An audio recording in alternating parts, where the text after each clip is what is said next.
En el húmedo verano de 1847, 13 miembros de la prominente familia Bogart murieron con pocas horas de diferencia en su mansión del Garden District de Nueva Orleans. Los registros oficiales, enterrados en lo más profundo de los archivos del estado de Luisiana, indican que la causa fue una fiebre repentina, pero las notas garabateadas apresuradamente en los márgenes cuentan una historia diferente. El doctor Ormond Barrow, el médico que los atendió, escribió en su diario privado que nunca había presenciado una agonía tan sincronizada y que los síntomas no se parecían a los de ninguna enfermedad conocida. Las uñas de las víctimas se habían vuelto negras, sus lenguas estaban hinchadas y moradas, y sus últimos gritos resonaron en los pasillos de la mansión hasta el amanecer. Lo que hace que este caso sea aún más inquietante es que todas las muertes se produjeron exactamente 90 minutos después de la tradicional cena dominical de la familia. Y la única persona de la casa que sobrevivió fue Bayelit, la jefa de cocina. Durante más de un siglo y 70 años, esta tragedia ha sido uno de los secretos mejor guardados de Nueva Orleans, oculto tras un muro de vergüenza, miedo y silencio deliberado. Pero esta noche vamos a descubrir la verdad sobre lo que realmente ocurrió en esa cocina y por qué toda una estirpe desapareció en una sola noche. Antes de continuar con la historia de Bayelit y la masacre de los Bogart, asegúrate de suscribirte a nuestro canal, porque historias como estas son precisamente la razón por la que nos sumergimos en las historias más oscuras y olvidadas de Estados Unidos. Pulsa el botón de suscribirse y cuéntanos en los comentarios desde qué estado nos escuchas. Nos encanta conectar con otros entusiastas de los misterios de todo el país. La verdad sobre aquella fatal cena dominical comenzó años antes de que la primera gota de veneno tocara los labios aristocráticos, arraigada en un ciclo de crueldad que acabaría cobrando su precio. La Nueva Orleans de 1847 era una ciudad de marcados contrastes, donde magníficas mansiones se alzaban como monumentos a la riqueza, mientras que la base de esa prosperidad descansaba sobre la esclavitud humana. El barrio de los Jardines, donde el musgo español cubría los balcones de hierro forjado como sudarios funerarios, albergaba a la élite de la ciudad, propietarios de plantaciones de azúcar, comerciantes de algodón y magnates navieros que habían construido sus fortunas a costa del trabajo esclavo. La mansión Beauregard era una de las joyas de la corona del barrio, una obra maestra neogriega de 3 pisos con imponentes columnas corintias que parecían rozar el cielo de Luisiana. Octave Beauregard había heredado de su padre tanto la casa como la vasta plantación de azúcar de la familia, junto con la reputación de ser lo que la sociedad educada llamaba un disciplinario estricto y lo que sus esclavos conocían como algo mucho más siniestro. A sus 43 años, Octave dirigía su hogar con el mismo puño de hierro con el que gobernaba su plantación. Su esposa, Celeste, una delicada mujer de una prominente familia criolla, había aprendido hacía mucho tiempo a hacer la vista gorda ante las crueldades de su marido a cambio de mantener su posición en la sociedad. Sus 4 hijos, Etienne, de 19 años, Margot, de 17, Philippe, de 15, y la pequeña Amalie, de solo 8, habían sido educados para considerar a los esclavos que les rodeaban como una propiedad, no diferente de la vajilla de porcelana fina o los candelabros de plata que adornaban su comedor. La mansión no solo albergaba a la familia inmediata, sino también al hermano menor de Octave, Auguste, y a su esposa, Lucille, con sus hijos gemelos, Henry y Louis, ambos de 14 años. Auguste se encargaba de supervisar los asuntos comerciales de la plantación en la ciudad, mientras que Lucille se consideraba una mecenas de las artes y organizaba elaborados salones para la élite cultural de Nueva Orleans. Completaban el hogar la anciana madre de Octave, Bromare Borar, que a sus 78 años aún ejercía una influencia considerable en las decisiones familiares, y la hermana soltera de Celeste, Tom Felicité, cuya lengua afilada y mirada aguda no se perdían nada de lo que ocurría dentro de las paredes de la mansión. En este mundo de privilegios y poder vivían 26 almas esclavizadas, cada una de ellas con las cicatrices invisibles de su servidumbre. Pero ninguna llevaba cicatrices más profundas que Bayelit. Bayelit había nacido en los barracones de esclavos de la mansión en 1823, hija de Essie, la anterior jefa de cocina, que había muerto de agotamiento cuando Bayelit apenas tenía 14 años. Desde esa tierna edad, Bayelit se había visto empujada al papel de alimentar a la misma familia que poseía su cuerpo y su alma. Poseía una habilidad casi sobrenatural en la cocina. Sus manos parecían saber exactamente cuántas especias añadir, cuánto tiempo dejar que la ruda se oscureciera y qué hierbas transformarían los ingredientes sencillos en obras maestras culinarias que se ganaban el elogio de toda la sociedad de Nueva Orleans. Pero el talento de Bayelit tenía un precio que pocos en la casa comprendían. Trabajaba 18 horas al día, levantándose antes del amanecer para preparar el desayuno y desplomándose mucho después de medianoche, una vez que había limpiado el último plato. Su pequeña habitación sin ventanas en las dependencias del servicio no contenía más que un colchón de paja, una sola muda de ropa y una pequeña cruz de madera que había pertenecido a su madre. Lo que hacía aún más insoportable la situación de Bayelit era su posición única en la jerarquía de la casa. Como jefa de cocina, se esperaba de ella que mantuviera la reputación de la familia de ofrecer las mejores cenas del distrito.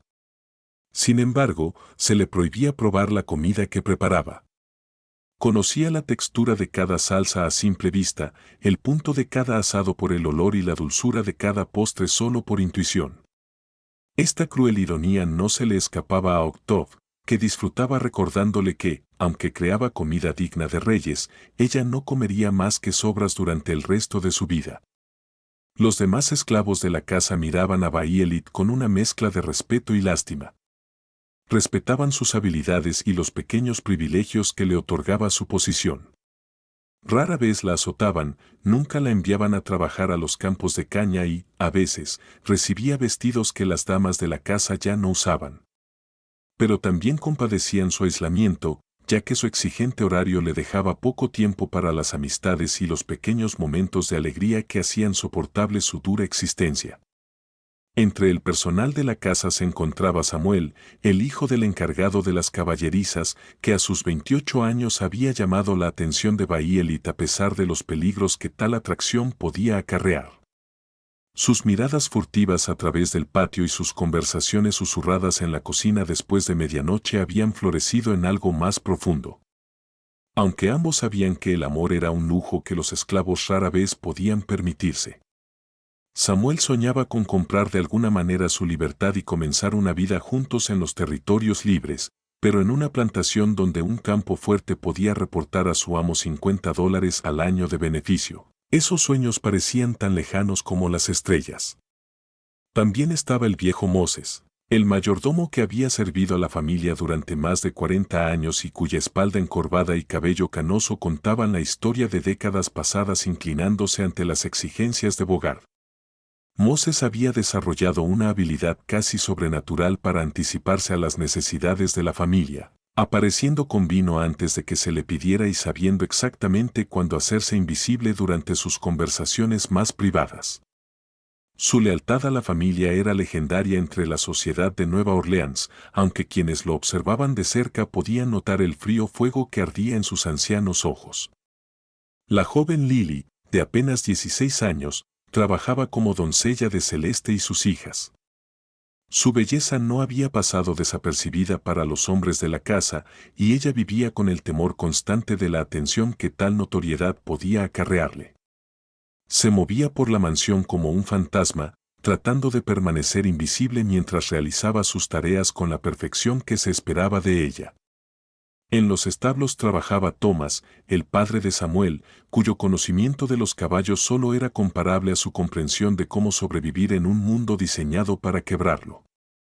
Thomas había sobrevivido a 3 amos y enterrado a 2 esposas, y hacía tiempo que había aprendido que la clave para sobrevivir era no dejar nunca que tus verdaderos pensamientos se reflejaran en tu rostro. La rutina diaria de la mansión seguía un horario preciso que se había establecido a lo largo de décadas. El desayuno se servía a las 7 en punto y la familia se reunía en la sala de estar con vistas al jardín. El almuerzo tenía lugar a la 1, a menudo con invitados de la sociedad de Nueva Orleans que venían a discutir asuntos de negocios o sociales. Pero era la cena del domingo la que representaba la joya de la corona de las comidas de la semana. Todos los domingos por la noche, a las 6, toda la familia se reunía en el gran comedor, bajo la lámpara de cristal importada de París a un precio desorbitado. La mesa, con capacidad para 20 comensales, se adornaba con la vajilla más fina, la plata de ley y copas de cristal que reflejaban la luz de las velas como estrellas capturadas. Estas cenas dominicales eran sagradas para los Bogart, un momento en el que se dejaban de lado los negocios y se celebraban y fortalecían los lazos familiares. Para Baillit, las cenas dominicales representaban la culminación de sus esfuerzos semanales. Comenzaba a prepararlas el viernes, seleccionando los mejores ingredientes del mercado francés y planificando un menú que mostrara sus habilidades y honrara la herencia criolla de la familia. La comida solía constar de 7 platos. Una sopa ligera, pescado preparado con salsas delicadas, aves sazonadas con especias exóticas, múltiples platos de verduras con lo más fresco de la huerta, elaborados platos de carne que demostraban tanto su habilidad como la riqueza de la familia. Y, por último, postres que eran tanto obras de arte como comida. El ritual dominical de la familia era tan predecible como la salida del sol. Se reunían en el salón a las 5:30 para tomar cócteles, los hombres disfrutaban de brandy importado mientras que las mujeres saboreaban delicados licores. La conversación fluía sobre temas que iban desde los negocios de la plantación hasta los chismes de Nueva Orleans, y se esperaba que los niños escucharan respetuosamente a sus mayores. A las 6 en punto, el viejo Moses anunciaba que la cena estaba servida y la familia se dirigía al comedor con la solemnidad de una procesión religiosa. Octave siempre se sentaba a la cabecera de la mesa y Celeste en el extremo opuesto. Los niños y los miembros de la familia extendida ocupaban los asientos que les habían sido asignados según una jerarquía establecida hacía años y que nunca variaba. Grare Beauregard, a pesar de su avanzada edad, mantenía su posición de honor a la derecha de Octave, mientras que Auguste se sentaba a su izquierda. La conversación durante estas comidas estaba cuidadosamente orquestada, y cada miembro de la familia comprendía su papel en el mantenimiento de la imagen de prosperidad armoniosa. Pero bajo la superficie de esta tranquilidad doméstica cuidadosamente construida, las tensiones hervían a fuego lento como una olla a punto de desbordarse. La primavera de 1847 había traído un estrés inusual a la casa de los Bogart. La cosecha de azúcar había sido mala el año anterior debido a las inundaciones y los acreedores comenzaban a hacer incómodas preguntas sobre las deudas pendientes. Octave se había visto obligado a vender varias propiedades y estaba considerando la impensable opción de vender algunos de sus esclavos para obtener capital. Estas presiones financieras habían hecho a Octave aún más volátil de lo habitual. Su temperamento, que nunca había sido agradable, se había vuelto explosivo e impredecible. Los esclavos de la casa aprendieron a interpretar las señales de advertencia, la forma en que apretaba la mandíbula al revisar los libros de contabilidad, el tono brusco que utilizaba al dar órdenes y, lo más peligroso, la forma en que sus ojos se volvían fríos y calculadores cuando planeaba alguna nueva crueldad. Fue durante este periodo de tensión creciente cuando la relación de Baillit con Samuel comenzó a profundizarse hasta convertirse en algo que ya no podía ocultarse ni ignorarse. El catalizador de la tragedia que se avecinaba llegó una sofocante tarde de jueves a finales de junio de 1847. Cuando el calor de Luisiana parecía oprimir Nueva Orleans como una manta asfixiante. Baillit estaba en la cocina preparando una cena que los Bogart ofrecían a los propietarios de plantaciones de Charleston que estaban de visita, colocando cuidadosamente los canapés, cuando oyó la voz de Samuel desde el patio, elevada en lo que parecía angustia. Corrió a la ventana de la cocina y vio una escena que cambiaría para siempre el curso de su vida. Samuel estaba de rodillas en el polvoriento patio, con la camisa rasgada y ensangrentada, mientras Octave se erguía sobre él con un látigo de cuero en la mano. El rostro del amo estaba desfigurado por la rabia, y la saliva salía disparada de sus labios mientras gritaba acusaciones. ¿Te atreves a mirar a mi hija con esos ojos? La voz de Octave se oía claramente a través del aire húmedo. ¿Has olvidado cuál es tu lugar, muchacho? La sangre de Bayelit se heló al darse cuenta de lo que había sucedido. Margot, la hija de 17 años de Octave, había estado pasando más tiempo en los establos últimamente, y Bayelit había notado cómo se sonrojaban las mejillas de la chica cada vez que Samuel estaba cerca. También había visto la incomodidad de Samuel ante esta atención no deseada. Sus cuidadosos intentos por evitar quedarse a solas con cualquiera de las mujeres blancas de la casa. Pero en la retorcida lógica de la vida en la plantación, la incomodidad de un esclavo ante una atención no deseada se interpretaba como presunción, y la presunción era un delito castigado con la muerte. Por favor, amo Bogart, jadeó Samuel entre golpes. Yo nunca lo haría. Silencio. El látigo de Octave volvió a chasquear, dejando otra sangrienta marca en la espalda de Samuel. Tu silencio es culpa suficiente. Pero fue lo que sucedió a continuación lo que selló el destino de todos. Cuando Octave levantó el brazo para dar otro golpe, Bayelit no pudo contenerse más. Salió disparada de la puerta de la cocina y se interpuso entre el látigo y la espalda ensangrentada de Samuel. Por favor, amo Octave, gritó. Samuel no ha hecho nada malo. Es un buen hombre. Trabaja duro. Las palabras se le atragantaron en la garganta cuando Octave volvió la cara hacia ella y su expresión pasó de la ira a algo mucho más peligroso. Una furia fría y calculadora. Los demás esclavos del patio parecieron retroceder hacia las sombras, intuyendo que algo terrible estaba a punto de suceder. Así que, dijo Octave, bajando la voz hasta convertirla en un susurro que, de alguna manera, resultaba más aterrador que sus gritos anteriores. La cocinera cree que puede decirme cómo disciplinar a mis propiedades. Las rodillas de Bayelit comenzaron a temblar, pero no se movió de su posición, protegiendo a Samuel. No, amo. Yo solo. ¿Tú solo qué? Octave se acercó, tan cerca que ella podía oler el brandy en su aliento y ver la red de vasos sanguíneos rotos en sus ojos. ¿Tú solo crees que puedes interferir con tus superiores? ¿Crees que porque puedes cocinar una comida decente, tienes derecho a cuestionar mi juicio? El silencio que siguió solo fue roto por el sonido de la respiración entrecortada de Samuel y el canto distante de un pájaro burlón desde algún lugar del jardín. Bayelit sabía que había cruzado una línea de la que no había vuelta atrás. Pero al mirar el cuerpo sangrante de Samuel, se dio cuenta de que no le importaba. Samuel es un buen hombre, repitió, con voz más firme. No ha hecho nada para merecer esto. La risa de Octave fue como el sonido de cristales rompiéndose. Un buen hombre. Es una propiedad, chica. Mi propiedad. Y tú también. Se inclinó hacia ella y bajó la voz hasta convertirla en un susurro. Pero creo que lo has olvidado, ¿verdad? Creo que te has creído más de lo que eres. Lo que siguió fue un castigo que fue mucho más allá del dolor físico. Octave ordenó que encerraran a Samuel en la sala de arreos del establo sin comida ni agua y declaró que permanecería allí hasta que aprendiera a mostrar el debido respeto. Pero para Bayelit ideó algo mucho más cruel. A partir de ahora, anunció a toda la familia reunida, Bayelit preparará todas las comidas como de costumbre, pero no comerá hasta que todos los miembros de esta familia se hayan declarado satisfechos con su trabajo. Y como yo soy muy difícil de satisfacer, dejó que la amenaza flotara en el aire como el humo de un funeral. Los 3 días siguientes fueron una pesadilla indescriptible.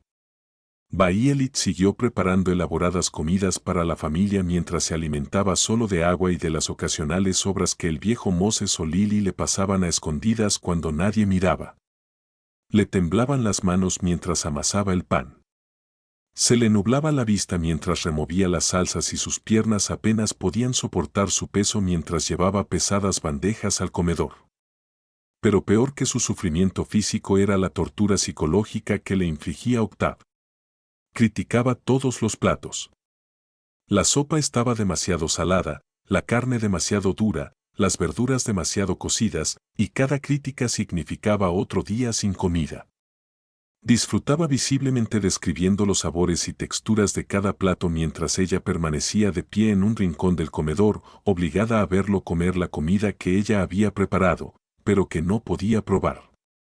Al segundo día de su castigo, Samuel consiguió escapar de la sala de monturas, impulsado por la desesperación y la preocupación por Bayelit. Llegó hasta la cocina antes de que los hombres de Octave lo atraparan. La paliza que le propinaron fue tan salvaje que tuvieron que llamar al doctor Tibido para asegurarse de que Samuel no muriera antes de que Octave acabara con él. Mientras atendía las heridas de Samuel, el doctor Tibido hizo una observación que resultaría crucial para comprender lo que sucedió a continuación. Mientras limpiaba las heridas de Samuel, se fijó en que Bayelit estaba merodeando cerca, con el rostro demacrado por el hambre, pero con los ojos ardiendo con una intensidad que le incomodaba.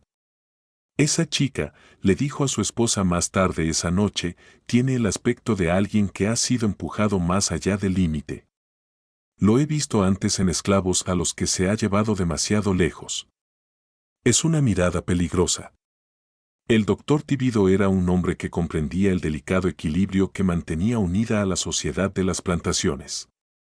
Nacido en una familia de recursos modestos, se había abierto camino hasta convertirse en uno de los médicos más respetados de Nueva Orleans, atendiendo tanto a las familias ricas de las plantaciones como, cuando su conciencia se lo exigía, proporcionando atención médica secreta a los esclavos cuyos amos preferían dejarlos morir antes que pagar su tratamiento. Había visto suficiente crueldad a lo largo de los años como para comprender sus efectos en el alma humana. Sabía que la mayoría de las personas, cuando se las empujaba más allá de sus límites, simplemente se quebrantaban. Se convertían en cascarones vacíos que seguían los movimientos de la vida sin vivir realmente. Pero algunos, unos pocos peligrosos, transformaban su sufrimiento en algo más duro y más centrado. Eran los que sonreían mientras planeaban su venganza, los que esperaban pacientemente el momento perfecto para contraatacar. Al mirar a Bayelit aquel día, atendiendo las heridas de Samuel con unas manos que deberían haber temblado por el cansancio, pero que en cambio se mantenían firmes y decididas, el doctor Tibido reconoció los signos. Tomó nota mentalmente de advertir a Octave de que su crueldad estaba creando una situación peligrosa. Pero, como muchas buenas intenciones, fue algo que siguió pensando hacer hasta que fue demasiado tarde. Al tercer día de su castigo, algo dentro de Bayelit murió y algo más nació. Mientras estaba de pie en el comedor viendo a Octave saborear un trozo de su famoso pudín de pan con praliné, describiendo sus sabores con entusiasmo teatral mientras ella se tambaleaba de hambre. Una fría claridad se apoderó de su mente como la niebla que llega desde el Mississippi. Empezó a fijarse en cosas en las que nunca antes había prestado atención. La forma en que la mano de Octave temblaba ligeramente cuando estaba nervioso, lo que indicaba que sus problemas económicos eran peores de lo que la familia daba a entender. La forma en que los ojos de Celeste se posaban en la licorera de brandy cuando creía que nadie la miraba, lo que sugería que la señora de la casa estaba desarrollando una dependencia del alcohol para sobrellevar su vida. La forma en que el joven Pipe miraba de reojo a Lily cuando creía que sus padres no le veían. Una mirada que le revolvió el estómago a Bayelit por lo que implicaba. Pero lo más importante es que empezó a prestar atención a las rutinas de la familia, sus preferencias, sus hábitos. Se dio cuenta de que Grome Borugar siempre tomaba su medicina exactamente 30 minutos antes de las comidas. Observó que Ogas tenía la manía nerviosa de mirar su reloj de bolsillo cada 15 minutos durante la cena. Vio que la pequeña Amalei siempre comía primero las verduras y dejaba para el final sus partes favoritas de la comida. Estas observaciones, que antes formaban parte simplemente de su trabajo como cocinera, ahora adquirían un significado diferente. Empezó a ver a la familia no como sus opresores, sino como un rompecabezas que había que resolver, un problema que requería la solución adecuada. Fue esa tercera noche, cuando finalmente se derrumbó sobre su colchón de paja después de que Octave se declarara a regañadientes ligeramente satisfecho con su cena, cuando Bayelit tomó la decisión que sellaría el destino de todos. Seguiría sirviendo a la familia Bogart con la misma habilidad y dedicación que siempre había demostrado, pero lo haría de una manera que nunca olvidarían. El plan que comenzó a formarse en su mente no nació de una rabia repentina o de un impulso desesperado.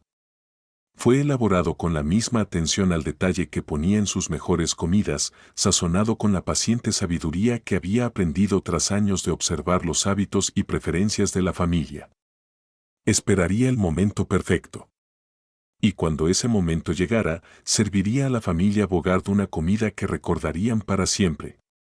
Cuando Julio irrumpió con temperaturas que parecían derretir el aire, el comportamiento externo de Bayelit volvió a lo que la familia consideraba normal. Reanudó sus tareas con silenciosa eficiencia, con el rostro como una máscara de servidumbre adecuada que no dejaba entrever los cálculos que se gestaban detrás de sus ojos oscuros. Para el observador casual, parecía que el castigo de Octave había logrado el efecto deseado. Su rebelde cocinera había sido doblegada y había vuelto a ocupar el lugar que le correspondía en la jerarquía doméstica. Pero quienes conocían bien a Bayelit comenzaron a notar sutiles cambios. El viejo Moses, cuyas décadas de supervivencia le habían enseñado a leer a las personas como si fueran señales meteorológicas, observó que los movimientos de Bayelit habían adquirido una cualidad diferente. Antes trabajaba con la fluida elegancia de alguien que ama su oficio, pero ahora se movía con la precisión mecánica de un reloj. Su famosa intuición en la cocina, su capacidad para saborear una salsa con los ojos o saber exactamente cuándo estaba listo el pan por el sonido del horno, parecía haberse agudizado hasta convertirse en algo casi sobrenatural. Samuel, que aún se estaba recuperando de la paliza que había recibido en los barracones de esclavos, observaba a Bayelit con creciente preocupación durante los momentos robados que pasaban juntos. La mujer de la que se había enamorado poseía una calidez capaz de derretir la mantequilla y una risa que podía ahuyentar las penas más oscuras. La mujer que ahora lo visitaba en la oscuridad previa al amanecer parecía esculpida en un material completamente diferente. Su tacto seguía siendo suave cuando le limpiaba las heridas, pero sus ojos tenían una frialdad que le recordaba incómodamente a la forma en que las serpientes miran a su presa justo antes de atacar. Violet, susurró una mañana mientras ella se preparaba para volver a la cocina. Me estás asustando, chica. ¿Qué pasa por tu cabeza? Ella se detuvo en la puerta, con su silueta recortada contra la pálida luz de la mañana que se filtraba por la única ventana del cuarto. Cuando se volvió para mirarlo, Samuel vio algo en su rostro que le heló la sangre. Me encargaré de todo, dijo ella en voz baja. Ya no tienes que preocuparte. ¿Qué quieres decir con encargarme de todo? Pero ella ya se había ido, dejando a Samuel con la terrible certeza de que la mujer que amaba estaba tramando algo que los destruiría a todos. Los cambios en el comportamiento de Bayelit eran tan sutiles que la familia Bogart no se dio cuenta de ellos. En todo caso, estaban encantados con lo que consideraban los efectos positivos de la disciplina de Octave. Las comidas de Bayelit siempre habían sido excepcionales, pero ahora parecían alcanzar nuevas cotas de arte culinario. Sus presentaciones se volvieron más elaboradas, sus combinaciones de sabores más sofisticadas y su atención al detalle casi obsesiva en su perfección. Lo que la familia no se daba cuenta era que Bayelit había comenzado a realizar un tipo diferente de investigación. Durante sus viajes diarios al mercado francés, hacía paradas que no tenían nada que ver con la preparación de alimentos. Comenzó a visitar a los vendedores de hierbas y a las curanderas que operaban en las sombras del comercio oficial de Nueva Orleans, haciendo preguntas sobre las plantas y sus propiedades que podrían parecer inocentes para un observador casual, pero que tenían implicaciones mucho más oscuras. La Nueva Orleans de 1847 era una ciudad en la que los límites entre la medicina y la magia, entre la curación y el daño, a menudo se difuminaban. La influencia de las tradiciones africanas, las prácticas vudú caribeñas y los conocimientos sobre plantas de los nativos americanos habían creado una red clandestina de curanderos y practicantes que comprendían la doble naturaleza de muchas sustancias naturales. Lo que podía curar en pequeñas dosis podía matar en grandes dosis, y lo que podía sanar el cuerpo también podía envenenarlo, dependiendo del conocimiento y las intenciones de la persona que lo mezclaba. Las visitas de Bayelit a estos practicantes eran cuidadosas y espaciadas. Nunca hacía preguntas directas, sino que entablaba conversaciones aparentemente casuales sobre las hierbas y sus usos. Aprendió que plantas podían causar dolor de estómago que se confundía con una intoxicación alimentaria, que setas podían provocar síntomas similares a una fiebre repentina y, lo más importante, que combinaciones de sustancias naturales podían producir efectos que desconcertarían incluso a médicos experimentados. Su fuente de información más valiosa procedía de una insólita amistad que entabló con Mama Brigitte, una anciana criolla que vendía hierbas y remedios en un puesto en el rincón más recóndito del mercado francés. Se rumoreaba que Mama Brigitte tenía más de 90 años, aunque su edad exacta era un misterio que parecía profundizarse en lugar de resolverse con el tiempo. Había nacido libre en Haití antes de la Gran Revolución y su conocimiento de las plantas y sus propiedades era legendario entre aquellos que sabían dónde buscar tal sabiduría.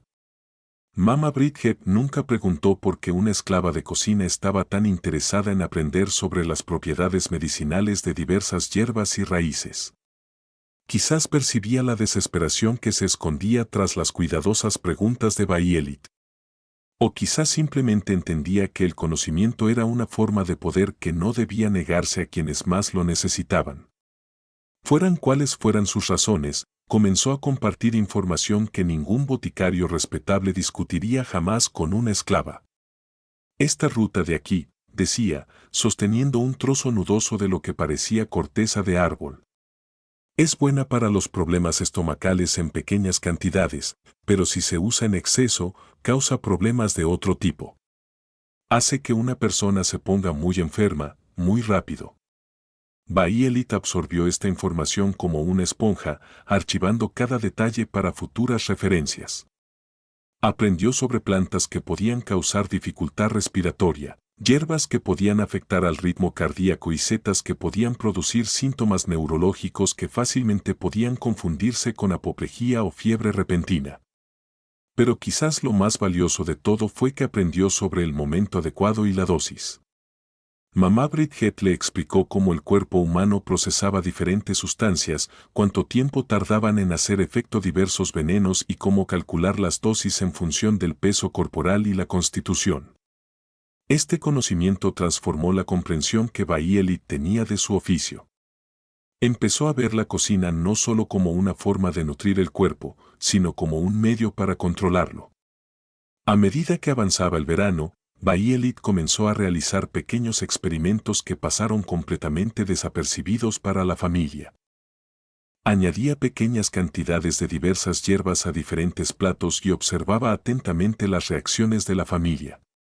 Una pizca de una raíz podía provocar que August se quejara de una leve indigestión. Una pequeña cantidad de otra hierba podía hacer que el joven Philippe sintiera ligeras náuseas después de la cena. Estos experimentos le enseñaron sobre las tolerancias, sensibilidades y reacciones individuales que resultarían cruciales para su plan definitivo. Por supuesto, la familia atribuyó cualquier problema digestivo menor al calor y la humedad del verano de Luisiana cuando Celeste se quejaba de ocasionales malestares estomacales. El doctor Divido le recetó un tónico suave y le aconsejó que evitara las comidas pesadas durante las horas más calurosas del día. Cuando la pequeña Amelie parecía apática después de algunas comidas, se atribuyó a los efectos naturales del calor opresivo en la constitución de una niña. Mientras tanto, la relación de Bayelit con los demás esclavos comenzó a cambiar de una manera que reflejaba su creciente aislamiento y su determinación. Siempre había estado algo apartada del resto del personal doméstico debido a su exigente puesto y a sus largas jornadas de trabajo. Pero ahora comenzaba a alejarse incluso de las pocas amistades que la habían sostenido durante los periodos más oscuros de su servidumbre. Lily, que a menudo había buscado el consejo y el consuelo de Bayelit en sus momentos más difíciles, se encontró con que sus intentos de acercamiento eran respondidos con cortesía, pero con distancia. El viejo Moses, que había sido una especie de figura paterna para Bayelit desde la muerte de su madre, notó que sus conversaciones se volvían cada vez más superficiales y breves. Incluso Thomas, el padre de Samuel, comenzó a sentirse incómodo con Bayelit al percibir en su comportamiento algo que le recordaba a los perros peligrosos que había conocido. Tranquilos y controlados en apariencia, pero enroscados y listos para atacar. La única persona que parecía tener alguna idea del verdadero estado de ánimo de Bayelit era Samuel, e incluso él se mantenía a distancia mientras ella se concentraba cada vez más intensamente en sus preparativos. Durante sus escasos momentos juntos, él intentaba hacerla hablar para comprender lo que ocurría detrás de su fachada cada vez más impenetrable. «Estás cambiando, Bayelit», le dijo una noche de agosto, mientras estaban sentados en el pequeño jardín detrás de los barracones de los esclavos, hablando en susurros para no ser descubiertos. «Te estás convirtiendo en alguien a quien no reconozco». Bayelit miró las estrellas, apenas visibles a través de la opresiva humedad del interior. Por un momento, su máscara se resbaló y Samuel vislumbró el dolor y la rabia que ella había estado soportando sola durante tantas semanas. «Me lo quitaron todo», dijo en voz baja, «a mi madre, mi infancia, mi libertad y, cuando por fin encontré algo por lo que merecía la pena luchar, cuando te encontré a ti, también me lo quitaron. Te golpearon como a un animal y me obligaron a mirar. Me mataron de hambre y lo convirtieron en un espectáculo». Samuel intentó cogerle la mano, pero ella se apartó. «Eso no significa que tengas que convertirte en alguien como ellos». «No me estoy convirtiendo en alguien como ellos», respondió Bayelit. Y la frialdad de su voz hizo que a Samuel se le erizara la piel. «Ellos destruyen porque lo disfrutan. Yo voy a destruir porque es necesario». «¿Qué estás planeando, Bayelit? ¿Qué vas a hacer?» Ella lo miró durante un largo momento, y Samuel vio algo en sus ojos que nunca antes había visto. Una especie de paz que, de alguna manera, era más aterradora que cualquier ira. «Les voy a dar exactamente lo que», dijo ella. «Ni más ni menos». A medida que el verano comenzaba su lenta transición hacia el otoño, los preparativos de Bayelit entraron en su fase final. Había identificado las sustancias que necesitaría, probado sus efectos en pequeñas dosis y estudiado las rutinas de la familia hasta poder predecir su comportamiento con precisión milimétrica. Ahora solo quedaba elegir el momento perfecto y ejecutar su plan con la misma precisión impecable con la que preparaba una comida de 7 platos. La oportunidad que había estado esperando se presentó a finales de septiembre, cuando Octave anunció que la familia ofrecería una gran cena dominical para celebrar la exitosa cosecha de azúcar. La comida marcaría no solo el final de la temporada de cultivo, sino también el triunfo de Octave sobre las dificultades financieras que le habían acosado durante todo el año. Se había pagado a los acreedores, se habían saldado las deudas y la plantación volvía a tener una base financiera sólida. Sería, declaró Octave, una fiesta para recordar. A medida que el calor de septiembre daba paso al calor más soportable de principios de otoño, la mansión Beauregard bullía con los preparativos de lo que Octave había declarado que sería la mejor cena dominical que Nueva Orleans había visto jamás. La exitosa cosecha de azúcar no solo había rescatado a la familia de sus dificultades financieras, sino que también había restaurado la confianza de Octave en su posición como uno de los propietarios de plantaciones más prominentes de la ciudad. La lista de invitados a esta celebración era como un quién es quién de la sociedad de Luisiana. El juez Honoré Dufresne y su esposa asistirían junto con el banquero Edouard Blanchard y el influyente comerciante Ali Boudreau. El reverendo padre Antoine Marini bendeciría la comida, mientras que el doctor Armand Tibido estaría presente tanto como médico de la familia como uno de los amigos más antiguos de Octave. Incluso el alcalde Augustus Shoro había aceptado la invitación, lo que elevaba el número total de invitados a 23 personas que se unirían a los 13 miembros de la familia Bogart para una noche de celebración y excesos. Para Bayelit, esto representaba la culminación de todo por lo que había estado trabajando. Una gran cena dominical con la familia extendida y los ciudadanos más prominentes de Nueva Orleans proporcionaría el escenario perfecto para su actuación final. La magnitud del evento le exigiría trabajar con absoluta precisión, coordinando múltiples platos y manteniendo la sincronización impecable que le había dado fama en toda la ciudad. Pero lo que hacía que esta velada fuera especialmente perfecta para los propósitos de Bahía Elite era una decisión de Octave con respecto al personal. Debido a la importancia de la ocasión, había decretado que todos los esclavos de la casa permanecieran en la mansión durante toda la velada, listos para atender cualquier necesidad que pudiera surgir. Esto significaba que, cuando llegara el momento, todos los que habían participado o presenciado su humillación estarían presentes para ver su resolución. A medida que se acercaba la cena, Bahía Elite se volcó en los preparativos con una intensidad que impresionó incluso a los hastiados miembros de la familia Bogart.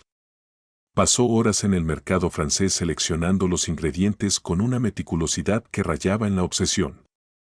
Examinó cada tomate para comprobar que estuviera perfectamente maduro, inspeccionó cada corte de carne para asegurarse de que tuviera el veteado ideal y probó cada hierba para comprobar su potencia y frescura óptimas. Su menú para la velada era una obra maestra de la cocina criolla que mostraría no solo sus habilidades, sino también todo su conocimiento sobre la comida y sus efectos en el cuerpo humano. La comida comenzaría con una delicada sopa de tortuga sazonada con la combinación perfecta de hierbas para estimular el apetito y crear una sensación de anticipación por lo que vendría después. A continuación, se serviría un pámpano preparado con una elaborada salsa que requería horas de cuidadosa preparación y sincronización. El tercer plato consistiría en pichones rellenos de una intrincada mezcla de arroz, verduras y condimentos que había pertenecido a la familia de Bahía Elite durante generaciones, aunque ella había introducido ciertas modificaciones en la receta tradicional que ninguno de sus antepasados habría aprobado. Los platos de carne incluirían ternera y cerdo preparados de diferentes maneras, acompañados de verduras del huerto de la mansión y pan que había fermentado durante el tiempo justo para conseguir una textura y un sabor perfectos. Pero era el postre el que representaba la verdadera obra maestra de Bahía Elite. Tenía pensado servir su famoso pudín de pan elaborado con pralines y una salsa de natillas que había sido la comidilla de la sociedad de Nueva Orleans durante años. La receta era un secreto de su madre, transmitido de generación en generación por cocineros esclavos que la habían perfeccionado en las cocinas de las plantaciones de Luisiana. Bahía Elite había pasado años refinando el plato hasta alcanzar un nivel de complejidad y sofisticación que lo convertía en el broche de oro de todas las cenas importantes de los Bogart.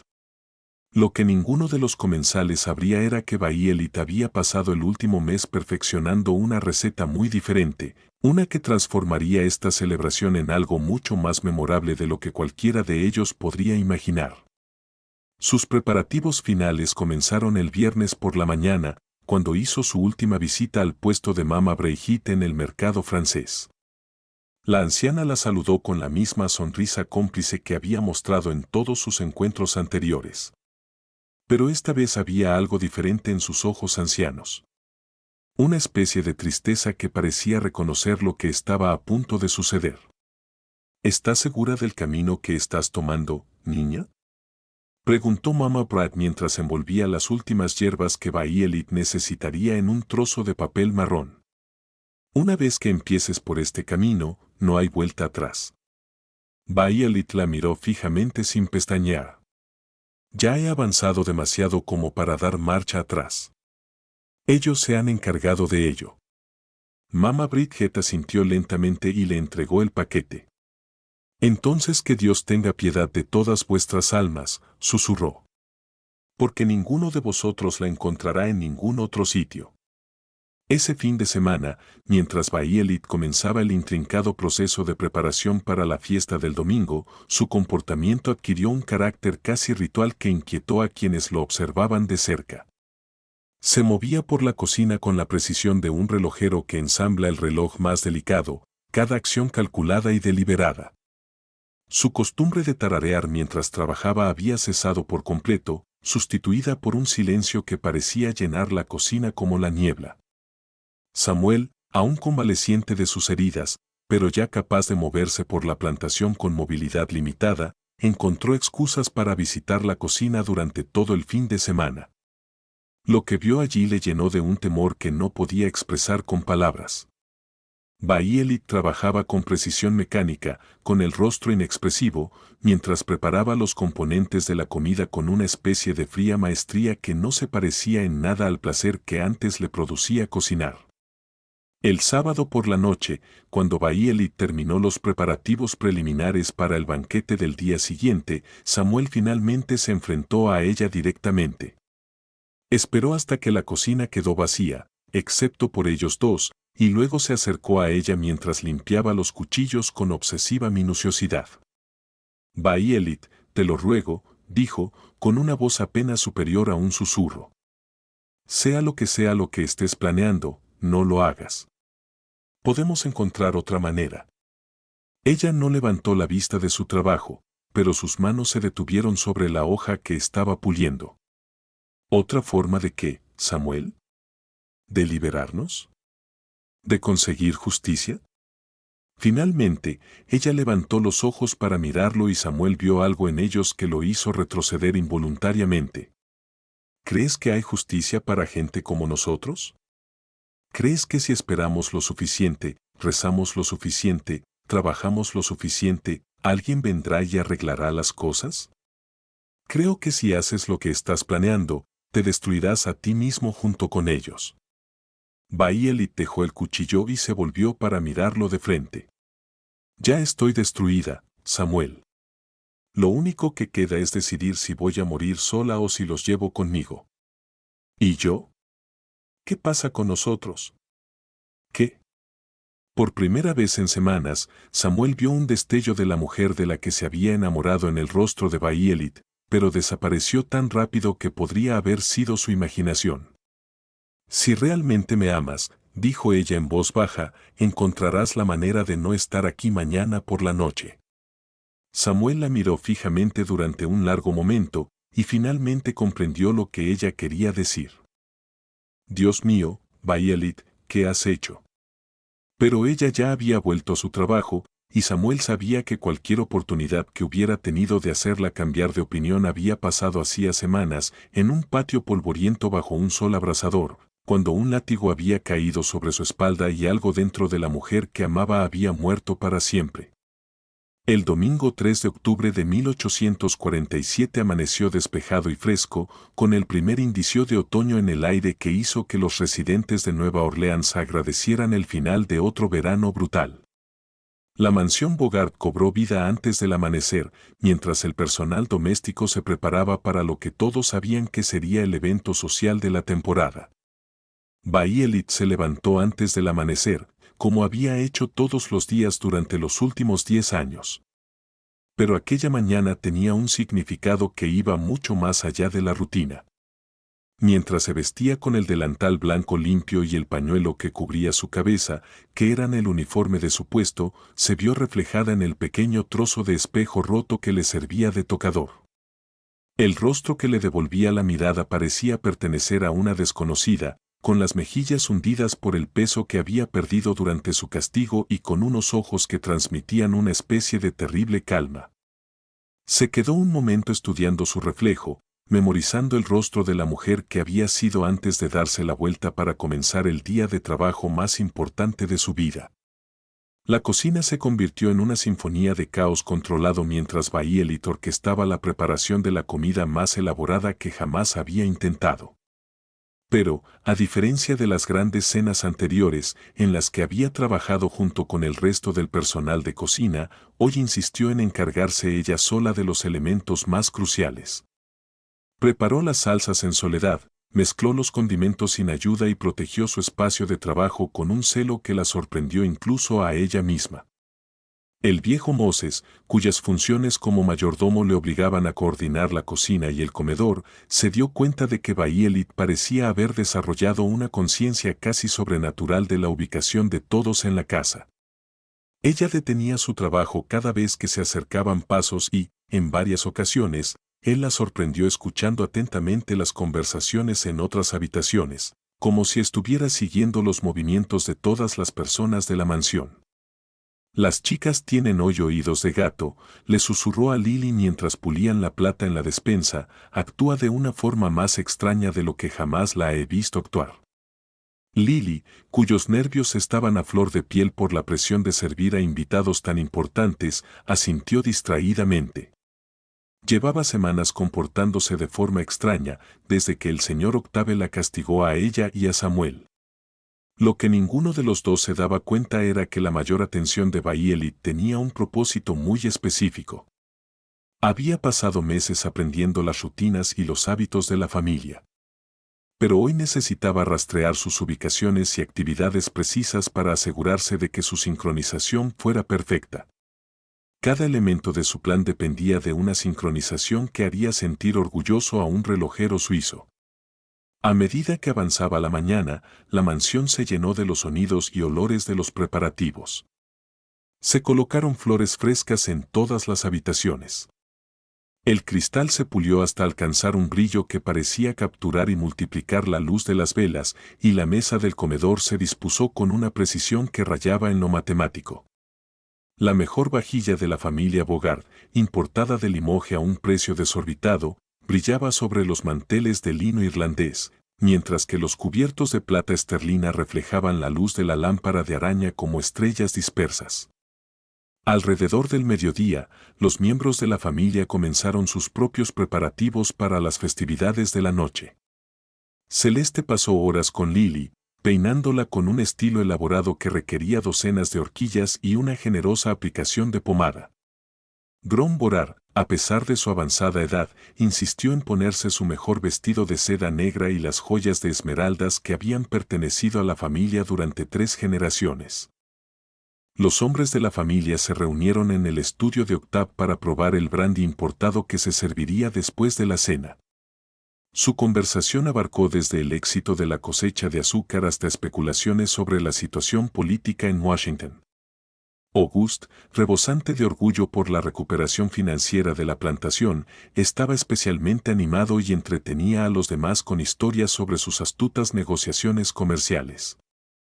El joven Pipe y los gemelos Ori y Louis habían recibido trajes nuevos para la ocasión, mientras que la pequeña Amelie vestía un vestido blanco que la hacía parecer un angelito. A los niños se les había dado instrucciones estrictas sobre cómo comportarse durante la velada. Debían dejarse ver y admirar, pero solo hablar cuando se les dirigieran la palabra y nunca interrumpir la conversación de los adultos. A medida que avanzaba la tarde, los invitados comenzaron a llegar a la mansión. El juez de Frayn y su esposa Matilda fueron los primeros en llegar, seguidos poco después por el banquero Blanchard y su hija Celeste Steine, una joven cuya belleza y elegancia la habían convertido en el objetivo de todos los caballeros solteros de Nueva Orleans. El doctor Tibido llegó con su habitual maletín médico, aunque esperaba fervientemente que sus servicios no fueran necesarios durante lo que prometía ser una ocasión alegre. La llegada del alcalde Suto causó un gran revuelo, ya que su presencia confería un aire de importancia política a la reunión. El alcalde, un hombre corpulento con unas impresionantes patillas y tendencia a los discursos grandilocuentes, se apresuró a felicitar a Octave por su exitosa cosecha y a pronosticar un futuro brillante para la industria azucarera de Luisiana. Pero fue durante la llegada de los invitados cuando Bayelit llevó a cabo uno de los elementos más cruciales de su plan. Mientras la casa se llenaba de visitantes y las rutinas normales del personal se veían interrumpidas por las exigencias de la hospitalidad, ella hizo sus últimas adiciones al menú de la noche. Trabajando con la concentración de un farmacéutico que prepara un medicamento, añadió cantidades cuidadosamente medidas de diversas sustancias a los diferentes componentes de la comida. Cada plato recibió una atención individualizada, con ingredientes añadidos en función de su detallado conocimiento de las preferencias, la constitución física y la posición en la mesa de cada comensal. Las cantidades se calcularon con precisión matemática, suficientes para lograr el efecto deseado, pero distribuidas de tal manera que ningún plato contuviera lo suficiente como para despertar sospechas si se analizaba individualmente. Lo que hacía que la preparación de Bayelit fuera particularmente diabólica era su comprensión del tiempo y los efectos acumulativos. Las sustancias que había elegido actuarían lentamente y en combinación, creando síntomas que se acumularían gradualmente a lo largo de la comida antes de alcanzar su punto álgido de golpe. Para cuando alguien se diera cuenta de que algo iba mal, sería demasiado tarde para identificar la fuente o proporcionar un tratamiento eficaz. Al acercarse las 6, la familia y sus invitados se reunieron en el salón para tomar cócteles y conversar.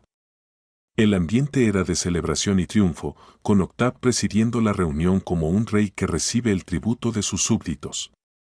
La conversación fluía tan libremente como el vino importado y abarcaba temas que iban desde las últimas modas de París hasta las especulaciones sobre los descubrimientos de oro en California. Bailey, que observaba desde su posición en la puerta de la cocina, sentía una especie de fría satisfacción al ver a los invitados reunidos.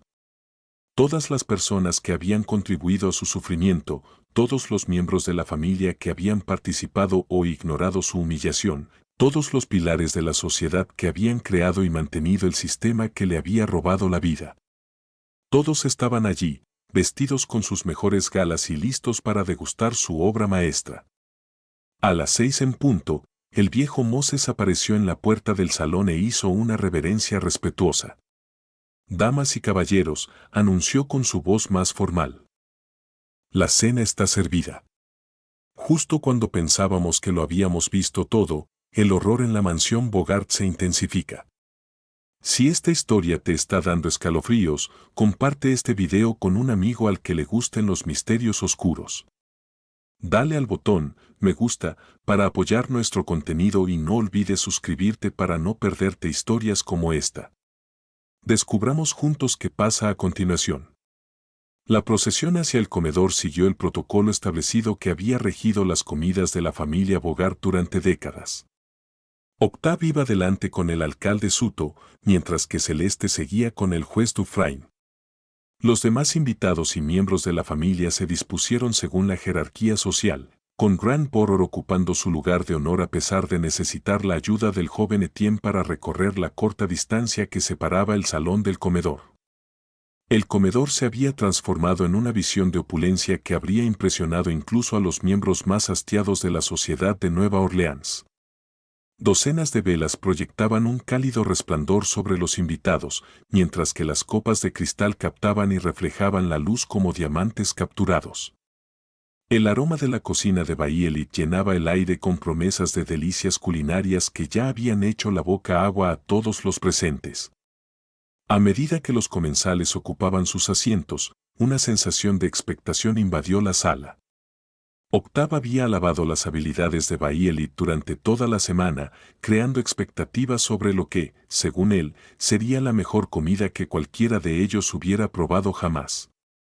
Incluso el doctor Tibido, que había comido en los mejores restaurantes de Nueva Orleans y París, se encontraba deseando experimentar el legendario arte culinario de la cocina de Bogart. La propia Bailey permaneció invisible para los comensales, trabajando entre bastidores con el viejo Moses y los demás sirvientes para garantizar que cada plato se sirviera con una sincronización y una presentación impecables. Pero, a diferencia de las grandes cenas anteriores, en las que se había mostrado visiblemente orgullosa de cada plato al salir de la cocina, esa noche observaba el servicio con el interés distante de un científico que observa un experimento. El primer plato, una delicada sopa de tortuga, fue recibido con el tipo de elogios entusiastas que antes habrían llenado de alegría a Bailey. El juez Dufresne la declaró una obra maestra de las artes culinarias, mientras que el banquero Blancard la calificó de superior a cualquier plato servido en los mejores restaurantes de París. Incluso Gros Bogart, cuya naturaleza crítica era legendaria, asintió con la cabeza en señal de aprobación mientras saboreaba la compleja mezcla de sabores.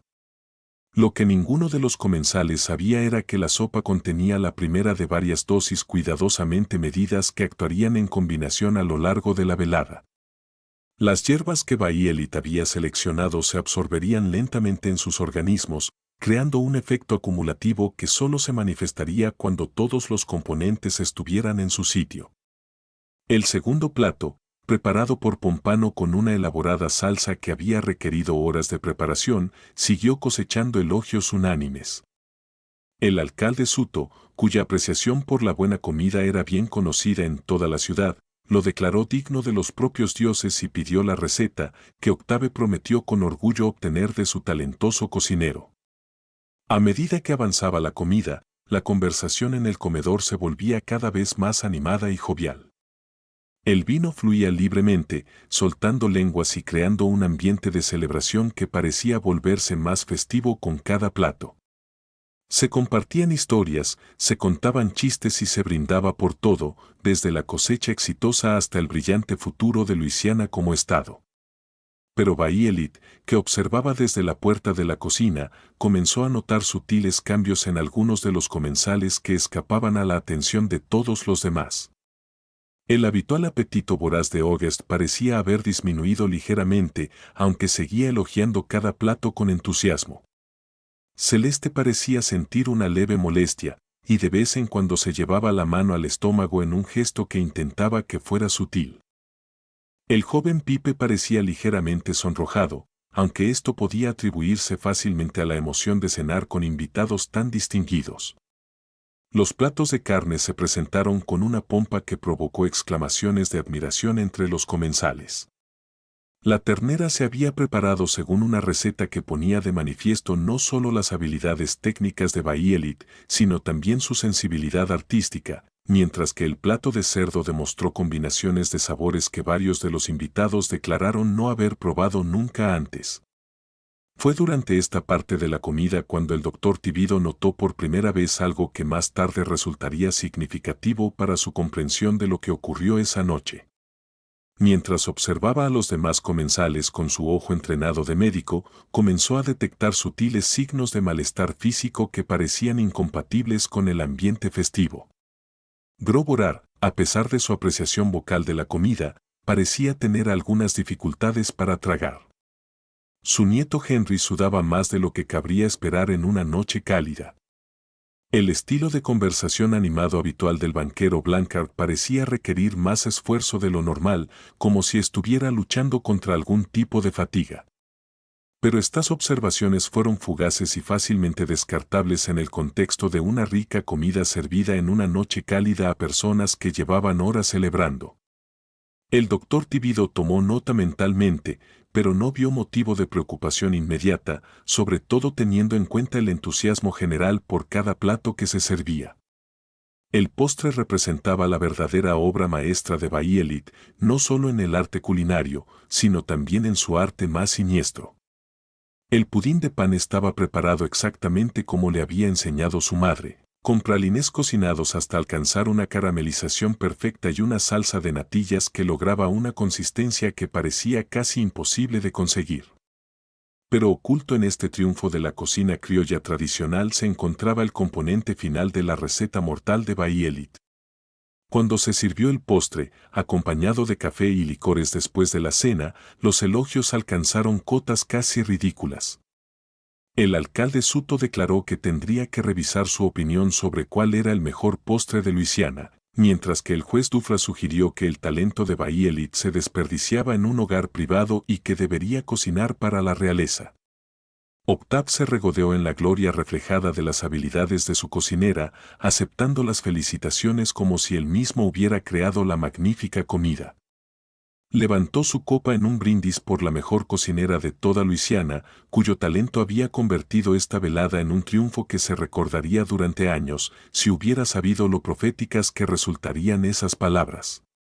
Cuando terminó la comida y los comensales se recostaron en sus sillas con el agotamiento satisfecho que produce haber consumido un festín verdaderamente memorable, comenzaron a manifestarse los primeros signos inequívocos de angustia.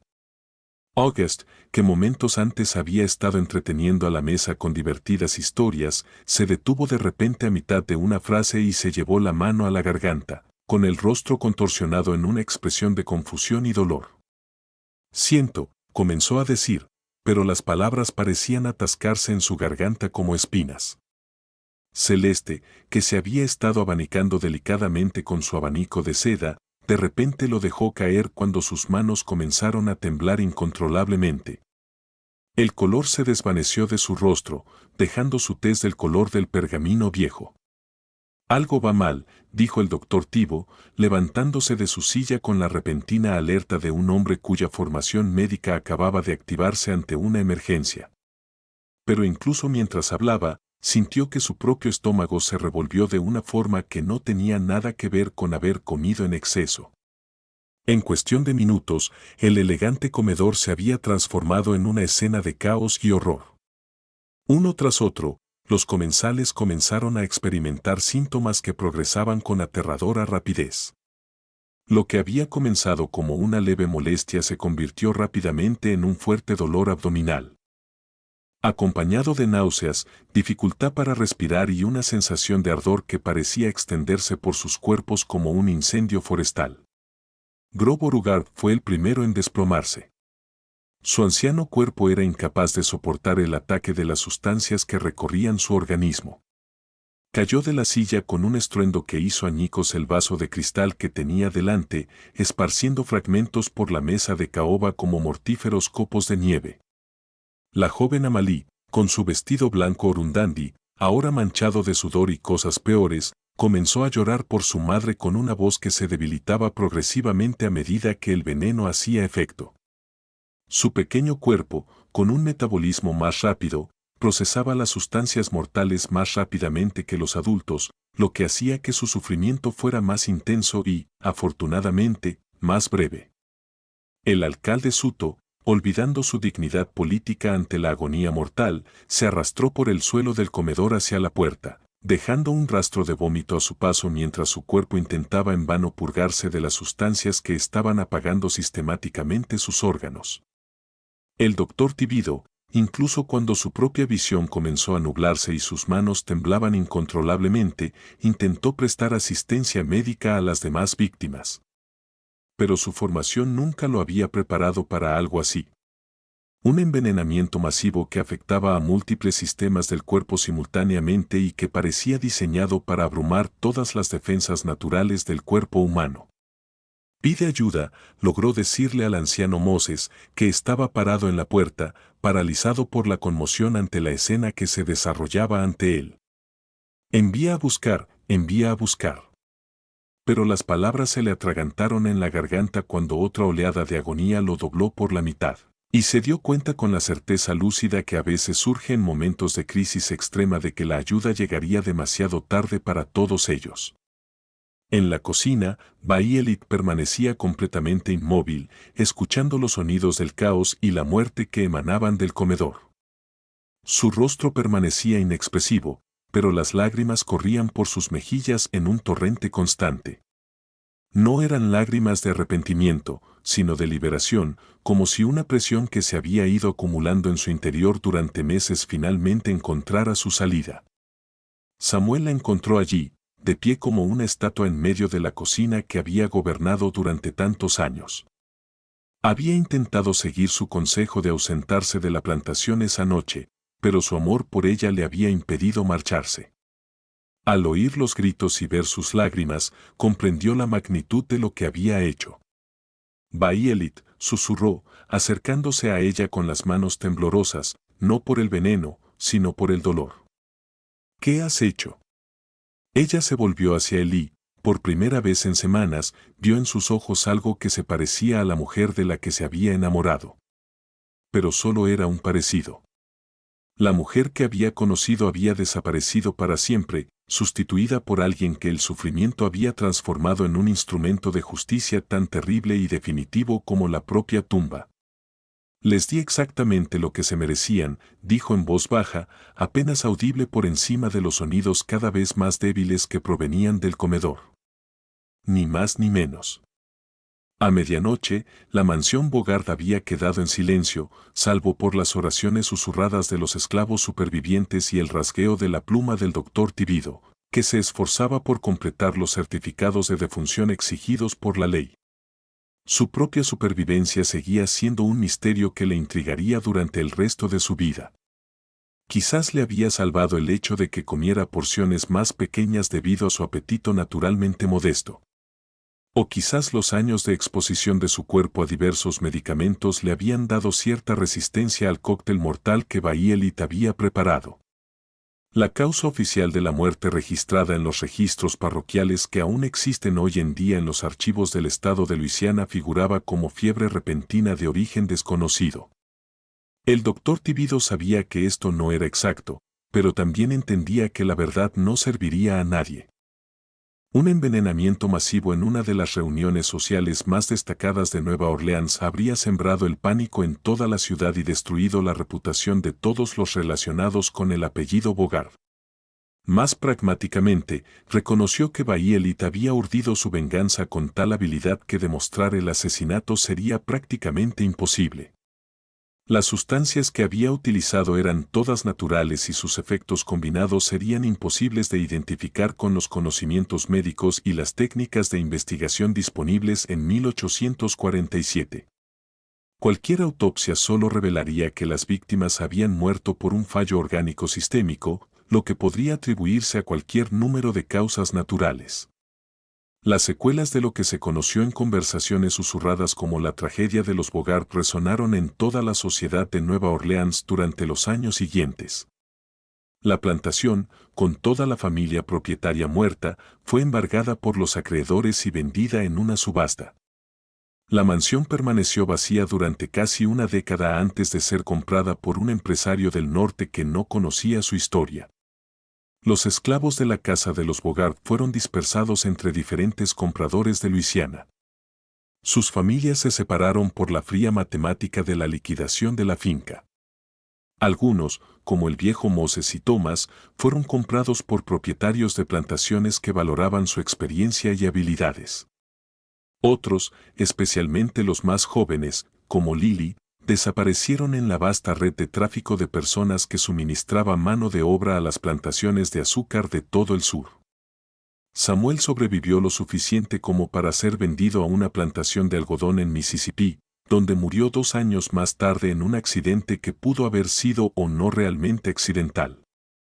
Quienes lo conocieron dijeron que nunca se recuperó del trauma de aquella noche de octubre y que parecía dar la bienvenida a la muerte cuando finalmente llegó por él.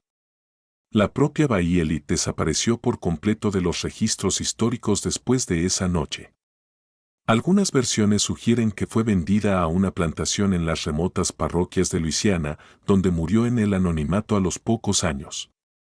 Otros afirman que escapó durante el caos que siguió al descubrimiento de los cadáveres y se abrió camino hacia la libertad en los estados del norte o en Canadá.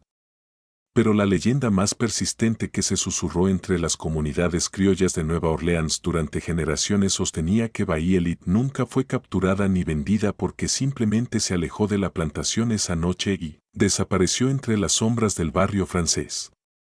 Según esta versión de los hechos, sobrevivió utilizando sus extraordinarias habilidades culinarias para alimentar a los miembros más pobres de la sociedad de Nueva Orleans, viviendo bajo un nombre falso y encontrando una especie de redención a través del servicio a quienes más necesitaban ayuda. El doctor Tibido, que llevó consigo el secreto de lo que había presenciado durante el resto de su vida, dejó un diario privado que fue descubierto por sus descendientes más de un siglo después. En él, registró sus observaciones sobre aquella terrible noche y su creciente comprensión de cómo se había cometido el crimen. Sus notas revelan una profunda admiración por la precisión y la habilidad con la que Bayelit había planeado y ejecutado su venganza, incluso mientras luchaba con las implicaciones morales de lo que ella había hecho. No era una asesina por naturaleza, escribió en una entrada fechada varios meses después de la tragedia. Era una mujer empujada a convertirse en algo que nunca había querido ser por circunstancias que habrían quebrado a la mayoría de las personas mucho antes de llegar a su límite.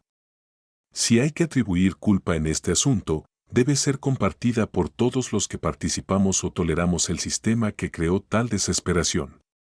La mansión Bogart, cuando finalmente volvió a ser ocupada a finales de la década de 1850, se convirtió en el escenario de numerosos incidentes inexplicables que los lugareños atribuyeron a causas sobrenaturales.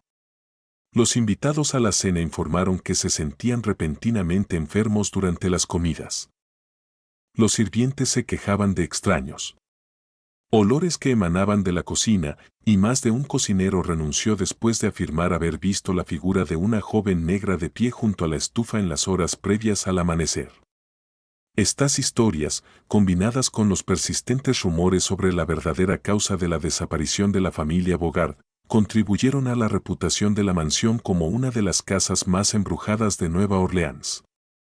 El edificio cambió de manos con frecuencia durante las décadas siguientes y pocos propietarios permanecieron más de 1 o 2 años antes de venderlo y mudarse a otro lugar. Durante la Guerra Civil, la mansión fue ocupada brevemente por las fuerzas de la Unión y más tarde sirvió como hospital temporal para los soldados heridos. Los registros militares de este periodo incluyen varios informes de pacientes que padecían enfermedades misteriosas que parecían no tener explicación médica, lo que llevó a especular que lo que había causado la tragedia original seguía afectando a quienes entraban en la casa. En la década de 1880, la mansión fue comprada por una sociedad histórica que pretendía conservarla como ejemplo de arquitectura anterior a la guerra. Sin embargo, sus esfuerzos se vieron frustrados por una serie de accidentes y contratiempos que finalmente les obligaron a abandonar el proyecto. El edificio fue finalmente demolido en 1894 y los periódicos locales informaron de que el equipo de demolición encontró la cocina en muy buen estado a pesar de décadas de abandono, como si hubiera sido preservada por alguna fuerza desconocida. El terreno donde se encontraba la mansión permaneció vacío durante muchos años antes de ser convertido en un pequeño parque que existe hasta hoy. Los residentes locales siguen informando de incidentes inusuales en la zona, enfermedades repentinas durante las reuniones comunitarias, olor a comida cuando no hay cocina cerca y avistamientos ocasionales de una joven negra con un vestido anterior a la guerra civil caminando por el parque en las primeras horas de la mañana. Pero quizás el legado más duradero de la historia de Bay Elite no reside en los relatos de fantasmas o las especulaciones sobrenaturales, sino en la forma en que ilustra la capacidad humana tanto para la crueldad como para la resistencia. El sistema de esclavitud que creó las condiciones para esta tragedia se basaba en la suposición de que los seres humanos podían ser reducidos a la condición de propiedad, que su sufrimiento podía ser ignorado y que su humanidad podía ser negada indefinidamente sin consecuencias. La historia de Bay Elite sirve como un claro recordatorio de que tales suposiciones no solo eran moralmente incorrectas, sino también peligrosamente ingenuas. Todo sistema de opresión lleva en sí mismo las semillas de su propia destrucción. Y esas semillas suelen ser plantadas por las mismas crueldades de las que depende el sistema para mantenerse. Los 13 miembros de la familia Bogart que murieron aquella tarde de octubre no eran personas malvadas en el sentido simple de la palabra. Eran producto de su época y su entorno, educados para considerar la esclavitud como algo natural y normal, enseñados a ver a los esclavos como seres fundamentalmente diferentes a ellos. Pero su disposición a participar y beneficiarse de un sistema construido sobre el sufrimiento humano creó las condiciones que finalmente los destruirían. Al final, la venganza de Bay Elite fue totalmente comprensible y absolutamente trágica. Comprensible por el trato inhumano que la llevó a ello. Y trágica porque representaba la corrupción de un alma que en otro tiempo había encontrado alegría en crear alimento y llevar placer a los demás. La mujer que en otro tiempo se enorgullecía de alimentar a la gente se convirtió en alguien que encontraba su propósito en destruirlos, no porque fuera intrínsecamente malvada, sino porque el mundo en el que vivía no le había dejado otro camino hacia la dignidad y la justicia. Este misterio nos muestra que los horrores más aterradores son a menudo aquellos que surgen de las decisiones humanas y los sistemas sociales, más que de fuerzas sobrenaturales. El verdadero fantasma que acechaba la mansión Bogart no era el espíritu de ninguna persona en particular, sino la culpa colectiva de una sociedad que había construido su prosperidad sobre la base de la esclavitud humana. ¿Qué opinas de esta historia? ¿Crees que se reveló todo? ¿Podría haberse llevado a cabo una venganza tan cuidadosamente planeada con la precisión que demostró Bay Elite? ¿O hay elementos que parecen demasiado perfectos para ser totalmente creíbles? Deja tu comentario a continuación y comparte tu opinión sobre si se hizo justicia o si las acciones de Bay Elite fueron demasiado lejos. Si te ha gustado este relato y quieres más historias de terror como esta, suscríbete, pulsa la campana de notificaciones y compártelo con alguien a quien le gusten los misterios. Los capítulos más oscuros de la historia de Estados Unidos suelen contener los dramas humanos más apasionantes y seguiremos explorándolos juntos. Nos vemos en el próximo video.